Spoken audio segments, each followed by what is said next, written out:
Chers amis, chers auditeurs, bonjour, Monique Nakache à l'antenne pour Paris Culture et Spectacle. Alors aujourd'hui, je voudrais vous parler de nettoyage, mais de nettoyage d'une certaine manière vraiment tout à fait personnel et privé, puisque j'ai en ligne Luc Gégère, à qui je dis bonjour Luc.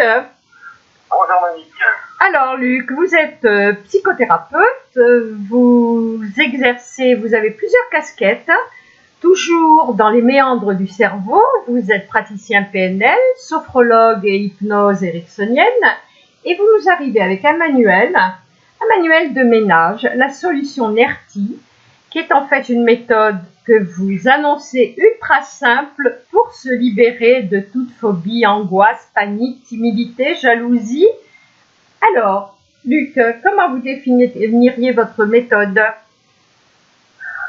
Effectivement, comme vous dites, c'est quelque chose de très simple. En fait, c'est un mécanisme naturel que nous avons déjà à l'intérieur de nous, qui est normalement censé nous libérer de nos réactions émotionnelles anormales, incontrôlables. Et malheureusement, nous sommes des êtres intelligents, nous sommes des homo sapiens, et nous avons donc un cerveau qui a comme capacité de comprendre et de contrôler notre environnement, ce qui est une excellente chose au demeurant, sauf que par rapport à ce phénomène naturel de nettoyage émotionnel, le fait de vouloir comprendre et de vouloir contrôler ce qui se passe à l'intérieur de nous va se mettre en travers de ce phénomène naturel. Et du coup va empêcher notre cerveau de se libérer de cette réaction émotionnelle comme il aurait dû le faire. Et la méthode NERTI que j'ai créée, que j'ai conçue, est simplement une façon de remettre en ordre notre cerveau, de retrouver ce phénomène naturel pour que nous puissions de nouveau nous libérer de toutes ces réactions émotionnelles qui pourrissent la vie, qui d'une certaine manière handicapent un grand nombre de personnes. Alors, Luc, j'ai envie de dire qu'en réalité, vous avez mis au point cette méthode après avoir essayé plusieurs méthodes, car il y a en vous un grand timide qui s'est libéré. Exactement. Je me permets de rappeler, puisque de toute façon, j'invite, et je vais insister pour que les auditeurs puissent découvrir ce livre, qu'il faut lire, mettre entre toutes les mains. Vous annoncez d'ailleurs que c'est accessible à tous, même aux enfants dès l'âge de 7 ans. Oui, 7, 8 ans, 7, 8, 9 ans, ça va dépendre de leur... et de leur entourage avant tout. Ouais. Alors, ce timide, en fonction du fonctionnement du cerveau. Racontez-nous votre histoire de timidité. Oui, effectivement, j'étais quelqu'un d'extraordinairement timide. Aujourd'hui, on dirait même phobie sociale. C'est-à-dire que j'étais incapable de parler devant plus de 3 personnes sans bafouiller. J'évitais tout ce qui était les récitations en classe, les exposés. Enfin, c'était vraiment terrible. Aborder les filles encore pire. C'était vraiment quelque chose d'extrêmement pénible pour moi. Et je me suis battu toute ma vie contre cette timidité qui a fait que j'ai même une fois terminé réfugié en boule sous le siège d'un bus pour éviter une fille qui voulait juste me faire une bise. Premier départ en colo, hein? C'était en compétition de gymnastique. Ah oui, c'était une compétition. Voilà, parce que j'étais gymnaste de haut niveau, donc en plus ça faisait un gros contraste. C'est-à-dire que d'un côté j'étais très très à l'aise dans la gymnastique, dans les compétitions, et à côté de ça j'étais extrêmement mal à l'aise d'un point de vue social. Donc ça faisait une espèce de contraste énorme dans ma vie qui rendait d'autant plus pénible mes difficultés. Et alors là, Luc, j'ai presque envie de dire que le miracle s'est produit une soirée de piano. Oui, c'est ça. Comme quoi le cerveau distribue les cartes et que les centres d'intérêt peuvent vous amener à vous libérer vous-même. C'est ce que vous avez vécu en fait. En fait, c'est ça. C'est que je travaillais sur moi donc depuis une bonne trentaine d'années au moment où c'est arrivé. Donc, j'avais réussi à être à peu près à l'aise, enfin, en tout cas à paraître à peu près à l'aise dans beaucoup de situations, mais intérieurement, je continuais tout le temps à me battre, tout le temps à avoir cette timidité qui est à l'intérieur de moi, qui faisait que quand j'étais en forme, ça allait à peu près, mais dès que j'étais fatigué, stressé, ou en but à des difficultés, et là, je me retrouvais de nouveau coincé, bloqué et incapable de parler. Et donc, l'épisode dont vous parlez, c'est effectivement, j'avais travaillé sur moi avec une nouvelle façon de faire quelques jours avant. Et ce jour-là, il y avait un festival de piano près de chez moi, et dans ce festival de piano, il y avait un des artistes qui a proposé de faire de l'improvisation, un cours d'improvisation en public. Donc moi, par bravade habituelle, puisque c'est ma façon de faire, j'ai levé la main en disant je vais y aller et je vais ressentir, comme d'habitude, les mains moites, la gorge serrée, les tremblements, et je vais faire semblant que tout va bien. Et ce qui était assez extraordinaire ce jour-là, c'est que je n'ai rien senti de ces manifestations. Et non seulement ça, mais quand j'ai joué au piano, j'ai carrément oublié les 40 à 50 personnes qui étaient autour de moi. Ce qui, dans le monde du timide, est une impossibilité majeure. C'est-à-dire que quand on est timide, quand on est en public, on a l'impression que tous les regards vont appuyer sur vous. C'est comme si vous touchez physiquement. Or là, je les ai oubliés. Et alors, comment vous interprétez cette réaction, Luc? Eh bien, tout simplement, ce que j'ai compris à ce moment-là, c'est que dans les jours qui avaient précédé, j'avais enlevé la source même de ma réactivité. Et c'est ce qui a été le prémisse de ma méthode Merci. J'ai compris qu'on pouvait aller directement à la source de la réactivité, qui est en fait une alarme du cerveau reptilien. Alors justement, Luc Gégère, donc là en fait vous naviguiez en pleine programmation de votre cerveau. Et si vous pouviez expliquer aux auditeurs ce qu'est le cerveau reptilien, parce qu'en fait toute la méthode tourne beaucoup autour du cerveau reptilien. Tout à fait. C'est d'ailleurs l'originalité de la méthode Merci, c'est que c'est l'une des seules méthodes à travailler sur ce cerveau reptilien. Et notre cerveau reptilien, c'est la partie la plus automatique, la plus instinctive que nous avons, et dont l'objectif principal est de nous maintenir en vie. Et donc, à tout prix, c'est-à-dire qu'elle cherche absolument à nous préserver de tout danger de bord. Par exemple, si nous sommes en train de nous noyer, et qu'il y a, même entre nous et la possibilité de respirer, des gens qui nous être chers, même nos enfants, même n'importe qui, on va quand même, le cerveau reptilien va éteindre les autres parties du cerveau pour nous faire respirer, et quitte à ce que nous le fassions au détriment des autres. Donc c'est en fait une réaction primaire. Tout à fait primaire, tout à fait instinctive, et c'est juste la seule chose dont il se souvient dans notre vie, c'est les moments où il a cru mourir.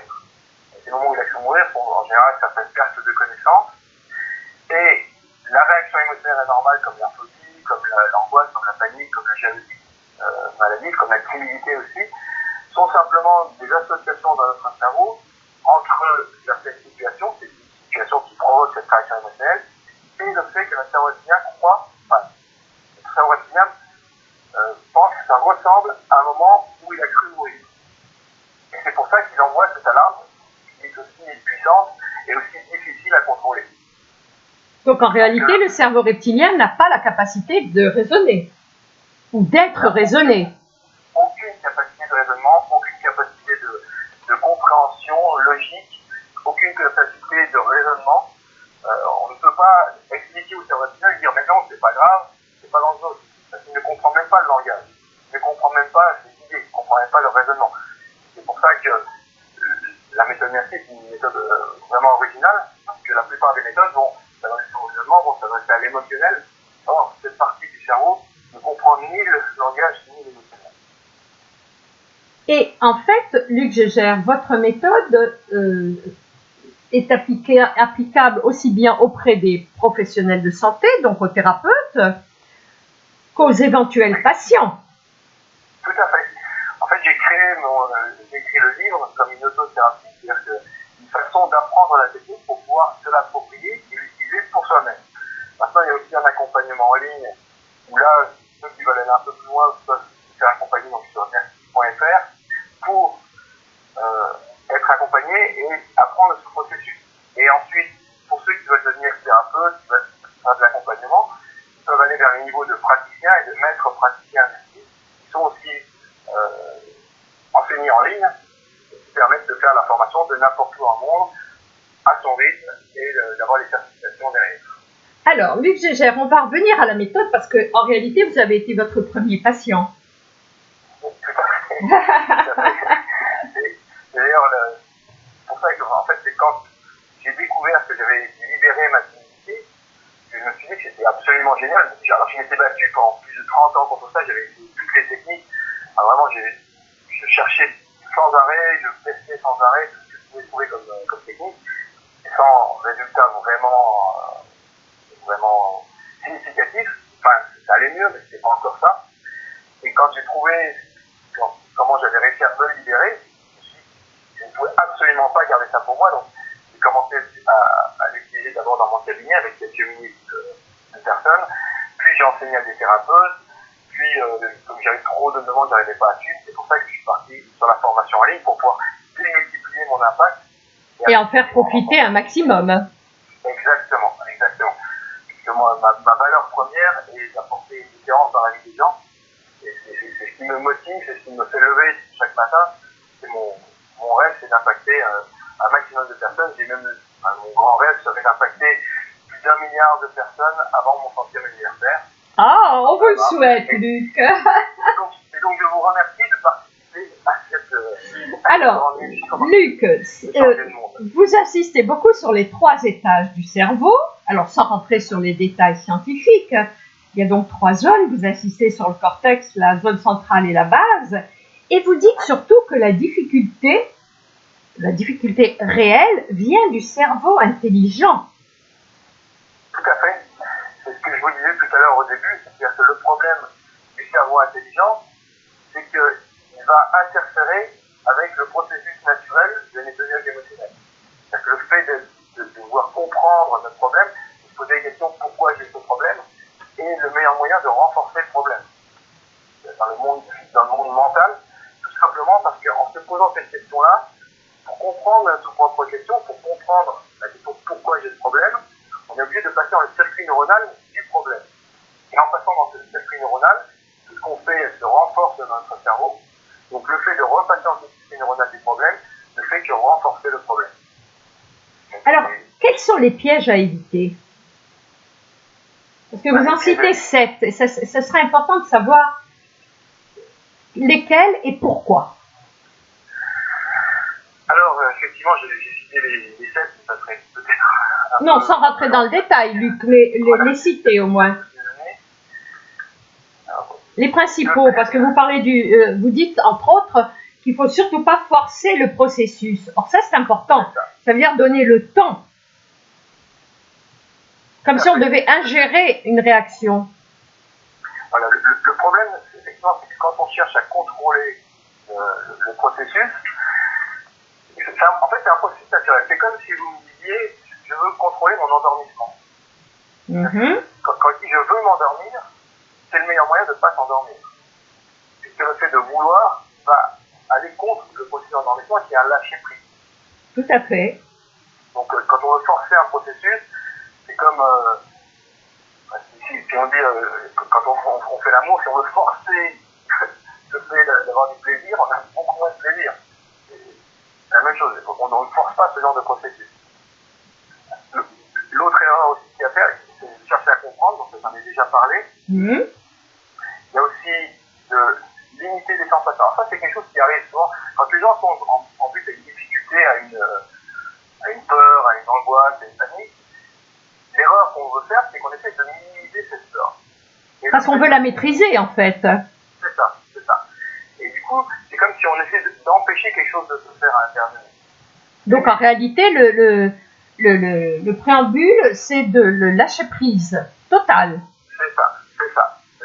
Parce que, il faut savoir que cette réaction du cerveau reptilien est en fait je le rappelle, d'une mémoire. C'est quelque chose qui est mémorisé dans notre cerveau. Il n'y a pas vraiment de danger. C'est une illusion de danger. Alors c'est une illusion qu'on croit et qui est particulièrement douloureuse. Tout à fait. Mais c'est quand même une illusion. Et le simple fait de savoir que ça n'est qu'une illusion permet de beaucoup plus facilement lâcher prise et beaucoup plus facilement laisser faire ce que ça produit à l'intérieur de nous. Et c'est en laissant faire que le processus naturel va pouvoir se mettre en route.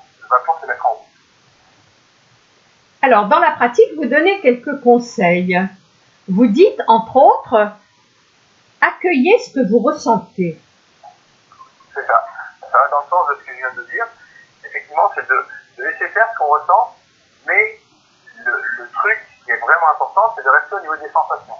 Le problème souvent, c'est qu'on est dans l'émotion et que notre cerveau ensuite, notre cerveau mental, notre raisonnement, va justifier l'émotion. Il va dire, oui, mais c'est parce que ça, parce que si, parce qu'il m'est arrivé ceci, parce qu'il m'est arrivé cela. Et après, on va me justifier en disant, parce que je suis quelqu'un d'anormal, parce que je suis fou, parce que je peux pas me contrôler, je suis nul de ne pas pouvoir me contrôler. Voilà, on va se rajouter des tas de couches problématiques qui vont en fait renforcer le problème et qui vont faire qu'on va non seulement être mal de ce qui nous arrive, mais en plus se culpabiliser et c'est une espèce de double peine qu'on va s'infliger. Et qui, au lieu de nous aider à nous en sortir, va au contraire nous enfoncer encore plus profondément la tête dans le problème. Oui, parce que quelque part, on cherche peut-être à intellectualiser la réaction et le vécu. C'est ça. Et on cherche toujours des raisons. C'est un peu notre cerveau ne peut pas accepter que c'est juste une réaction qui n'a aucune logique. Et on cherche toujours de la logique, on cherche toujours du sens aux choses. Alors qu'en fait, dans ces réactions émotionnelles, il n'y a aucune logique, aucun sens. Ça n'est que un déclencheur qui provoque une réaction. Il n'y a pas d'autre logique qui fait ça. Alors, Luc, j'ai envie de vous demander, est-ce que ça peut être fait aussi bien à chaud qu'à froid? Tout à fait. Donc, la première façon de travailler sur l'anxiété, qui est la plus simple, que je recommande de faire au départ, c'est de travailler à chaud. Ça veut dire à chaud. Ça veut dire tout simplement au moment où la réaction émotionnelle arrive. C'est plus simple de la prendre à ce moment-là parce qu'elle est directement en lien avec notre cerveau reptilien. On est directement à ce moment-là en lien avec notre cerveau reptilien et avec cette mémoire traumatique produit la réaction. Donc le fait de faire l'exercice de merci à ce moment-là va être très facile et va en général en quelques minutes, on va pouvoir se libérer de la réactivité et on va être très étonné la plupart du temps dans les minutes qui vont suivre de se rendre compte que la même situation ne provoque plus aucune réaction émotionnelle. On est juste là en train d'observer ce qui se passe, on dit bah tiens, normalement je devrais avoir peur, normalement je devrais être mal, normalement je devrais réagir, et je ne réagis plus. J'ai comme ça plusieurs personnes, par exemple sur la jalousie, qui me disaient, et en fait elles se rendaient plus compte que c'est des amis à elles qui leur disaient ah mais en fait là ton copain ou ta copine elle est en train de discuter quelqu'un et t'as pas de réaction de jalousie. Et l'autre personne qui avait vécu le nettoyage dit ah bah oui tiens, c'est étonnant. On a carrément oublié à ce moment-là qu'on avait le problème. Dans le concret, c'est plus un problème dans notre cerveau. Oui. C'est tellement plus un problème dans notre cerveau que le cerveau carrément amnésie qu'on avait encore ce problème. Dans le concret, au cours d'une séance, vous travaillez avec votre patient sur le lâcher-prise devant la réaction à chaud.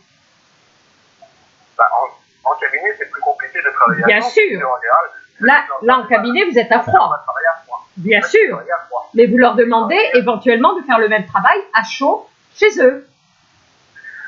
En général, si j'ai travaillé avec eux depuis le cabinet, ils n'ont pas besoin de travailler à chaud, puisque c'est déjà éliminé. Donc, ils n'ont même plus besoin de le faire après.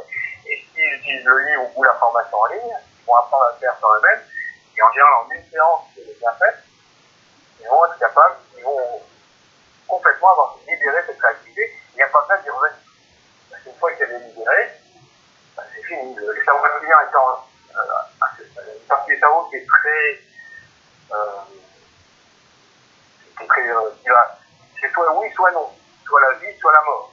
Et donc, soit il réagit, soit il ne réagit plus. Il n'y a pas d'entre-deux, il n'y a pas de gris ou de gris clair. C'est juste, soit il réagit, et à ce moment-là, la réaction émotionnelle est là, soit il se rend compte qu'il n'y a pas d'enchaînement, dans ce cas-là, il arrête instantanément et définitivement de réagir. Alors, Luc Gégère, à la solution NERTI, est-ce que vous additionnez également de la cohérence cardiaque ou des mouvements oculaires ou de la sophrologie ou de la méditation? Est-ce que vous encouragez, vous demandez à ce que ce soit complété par ce genre de travail personnel ou pas forcément? Non, pas forcément. On n'a pas besoin de travailler sur d'autres choses. Alors, si vous avez d'autres outils que vous utilisez, il n'y a aucun souci. Ça va en général améliorer l'efficacité de ces outils. Parce que souvent, les autres techniques thérapeutiques vont travailler sur les parties émotionnelles et les parties mentales du cerveau, mais pas sur la partie reptilienne. Et tant que la partie reptilienne est active, tout ce travail au niveau mental et émotionnel va être pas détruit, mais en tout cas nettement amoindri dans son efficacité. Alors qu'une fois qu'on a nettoyé la partie reptilienne, la réaction reptilienne, ces d'autres thérapies vont pouvoir donner toute leur puissance. Alors, bien entendu, il y a des cas pour lesquels ça doit être pris en charge par un médecin. Vous parlez des TOC, des douleurs, de la dépression majeure, qu'il faut vraiment laisser au médecin avec la thérapeutique appliquée, d'accord? Tout à fait. Alors, dans ces cas-là, je déconseille effectivement aux personnes de travailler seules en autonomie, parce qu'il y a tout un accompagnement en plus à faire. Mais par contre, des professionnels qui sont des professionnels justement de ce genre de pathologie, qui sont déjà formés à traiter ce genre de pathologie, vont pouvoir, en apprenant l'ERTI, l'utiliser et ça va faciliter le travail. Mais effectivement, je déconseille de travailler en autonomie, en tout cas d'acheter le livre pour travailler sur soi, de travailler uniquement sur soi, sur ce genre de pathologie. Et je rappelle quand même que NERTI, c'est le nettoyage émotionnel rapide des traumatismes inconscients, n'est-ce pas, Luc Gégère? Exactement, c'est l'acronyme que j'ai mis en place pour cette formation, pour cette technique, parce que je trouve que ça dit bien ce que ça veut dire. C'est rapide, la réaction émotionnelle, c'est de toute façon quelque chose qui est complètement inconscient. Notre cerveau reptilien, on n'y a pas accès consciemment. Donc c'est quelque chose qui est une réaction et on a beau chercher le pourquoi, du comment de l'histoire pendant des années, ça ne résout pas le problème. Des fois, certaines personnes savent d'où ça vient, et c'est pas en sachant d'où ça vient, avec le mental, qu'on résout le problème. Donc en fait, vous insistez sur les 3 maîtres mots, c'est-à-dire de cette méthode, la méthode NERTI, de Luc Gégère: rapidité, autonomie, simplicité. Exactement.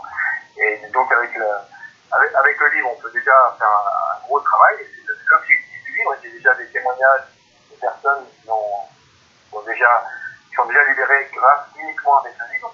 Sinon, je vous dis, il y a l'accompagnement en ligne avec nerti.fr, vous pouvez voir les vidéos et après vous inscrire si vous voulez. Et puis,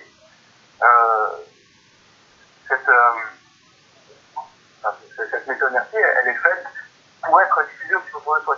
Quand on a appris la technique, on peut aussi après l'utiliser avec d'autres personnes autour de soi.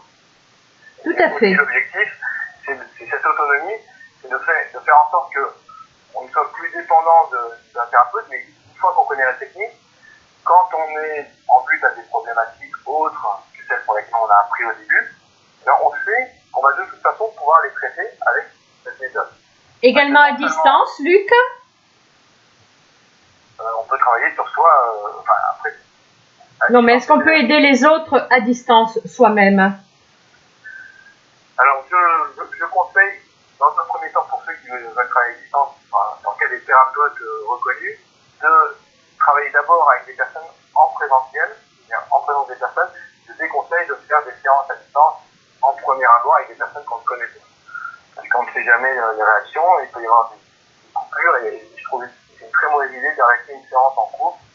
Donc, je déconseille de le faire à distance pour des gens qu'on ne connaît pas. Après, quand c'est des gens qu'on connaît, qui maîtrisent déjà un peu le processus, effectivement, on peut travailler à distance, et c'est pour ça aussi que je fais la formation en ligne, où il y a un accompagnement individualisé par des coachs pour que les personnes, progressivement et en autonomie, apprennent à faire la méthode sur eux-mêmes. Donc, je rappelle que sur le site nerti.fr, on peut avoir le maximum de renseignements. Tout à fait. Bon, il suffit de s'inscrire et il y a des vidéos de présentation. Et si vous voulez ensuite accéder à l'accompagnement, il suffit de vous inscrire après les vidéos. Alors, merci Luc. Je vais rappeler la solution NERTI de Luc Gégère qui a paru aux éditions Thierry Soucard. Merci, un grand merci Luc. Et une petite précision par rapport à cette édition, que c'est quand même extraordinaire. On a à peine un mois après la première édition, on a été obligé de faire une seconde édition. On a dû rééditer parce que la demande avait déjà explosé. Oh, c'est génial. Luc, ça veut dire que vous vous rapprochez du milliard. Merci Luc, à très bientôt. Quant à moi, chers amis, je vous dis à la semaine prochaine. Monique Nakache pour Paris, Culture et Spectacle.